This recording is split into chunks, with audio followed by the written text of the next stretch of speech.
Hello YouTube, and welcome back to the M3. It's been a little while since we've done a video, maybe over half a year probably, but I thought I'd do a 1 year of ownership review. So I've had it just over a year now. So we'll talk about costs, overall opinions, what I've done with it, modifications, etc. And we have got some lovely country roads and it's sunny, so we'll have a bit of a blast as well. Ollie's here with the RS3. And I'll try and keep up with him, so yeah, stay tuned.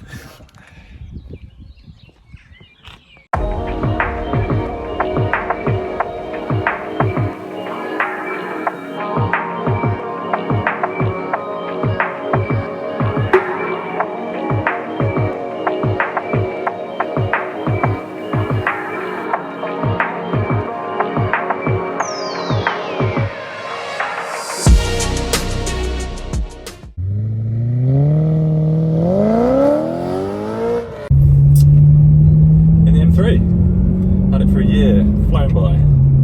So yeah, let's talk about, first things, costs, because there's a lot of chat online about these being super expensive to run, and you know, they break and then there's, you know, catastrophic engine failure and all the rest of it. But touch wood, it's actually been the most reliable car I've owned. Yes, I got the rod bearings done as soon as I bought the car. Shout out to RD Automotive there, because that's just preventative maintenance. So yeah, I factored that in when I bought the car. It's done now 60,000 miles, so I've done about 7,000 miles in it. And other than that, it's just, you know, your regular servicing might be a little bit more than what you're used to. The oil changes are a bit pricey. You've got to stay on top of the maintenance really, and it will all be fine.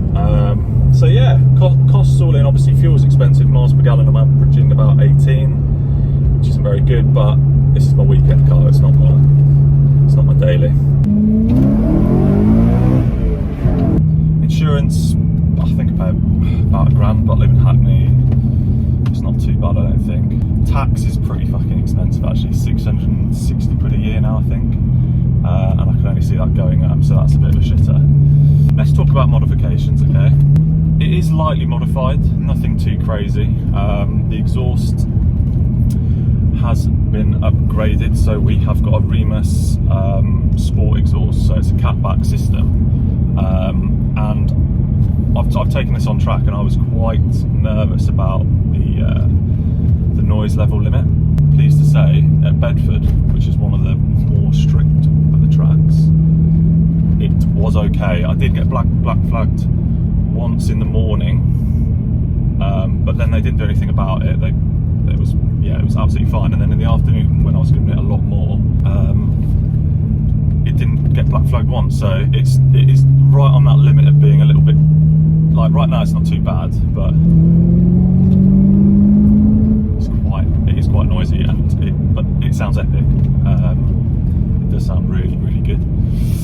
So I love the exhaust, wouldn't change that. That was already on the car when I bought it. But yeah, exhaust, great. I've also got a set of BC fully adjustable coilovers on it as well. So it's on quite a low setting at the minute, but you can raise it up, and I found them on track to be really good.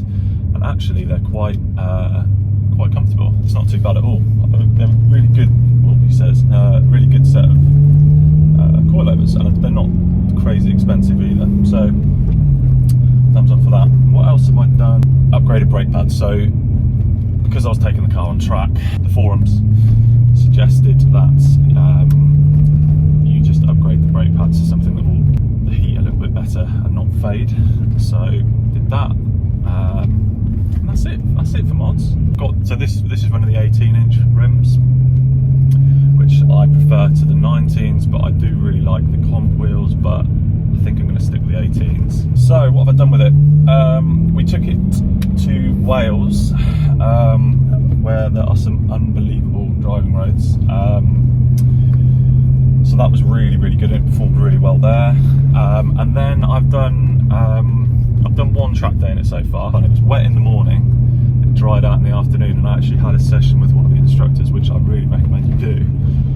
How did it perform on track? So good. Handling wise, it's really nice, like and balanced, and to be fair, the brakes perform well. I know a lot of people do the big brake upgrade kit on this, but because I'm not hero behind the wheel necessarily, I think the stock brakes will suffice.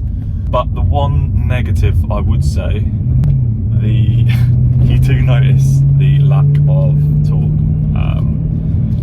The turbo cars were just flying out of the corners, but it takes us that couple of seconds to really get into its stride. You need to be in the right gear at the right time, because if you're caught at 4,500 revs or whatever, you're not going to move any quicker than a Golf GTI. So that was one of the negatives. And well, Ed's got a supercharger, Ollie's got four-wheel drive and turbo, and they could just pin it out the corners and just see you later. Could do with a little bit more torque, so I kind of craving a turbo a little bit, but then I think I'll just miss the V8. It is amazing. The best thing about this car, well, also, like I just said, it has got its negatives, but the best thing about this car is the engine. It is insane. Like a V8 that revs to 8,500 near enough, and it sounds just amazing. It's smooth, it's linear, it's perfect. Like, such a good engine, and to be honest, that's by far the best thing about the car. It's reliable. It's a 15-year-old car, but it's comfortable. Like, it's a 3 Series at the end of the day, isn't it? This is the manual version, but people rave about the DCT. I haven't actually tried it myself. I would like to try it, but I wouldn't personally get one because I like having.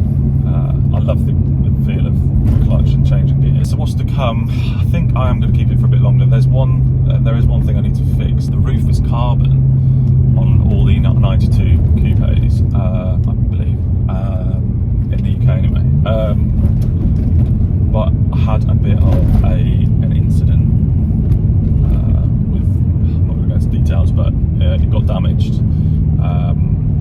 and the lacquer has obviously come off. I think I'm going to have to get it re-lacquered at some point. So that's the only bad thing about the car is, yeah, the roof easily gets damaged, and yeah, I think it'll only be about 500 quid, so not the end of the world. So just some final thoughts then. Would I recommend getting into an E92 M3? In short, yes. I feel like it's a lot of car for the money, especially this exact car. It's like, I bought it on 53,000 miles, got a really good deal for it, because I think it's probably one of the less desirable specs. It's manual. Most people want the DCT, and it's black, which is, I think, the least preferred of all the colours actually. Although for me, they're the two things that I wanted. I wanted a black car and I wanted it to be manual. Manual, ideally black, and ideally with the competition wheels. I do really like the red cars as well, but they're a lot more expensive. So getting to one, in all honesty, it's not that ruinous. You know, I'm on the wallet. Okay, yeah, 1,500 quid to get the ball bearing system, but just factor that in. And the throttle actuators they went before I bought this car, so I haven't had to do them. But yeah, get into one. I mean, I don't think this. I think if anything, I'll be able to sell it. I could sell it today for a couple of grand more than what I bought it for, which is good. It's always good to have a car that doesn't depreciate or even appreciates. Yeah. What's next though? What do I want next? I think I want a Nissan GTR. Not gonna lie.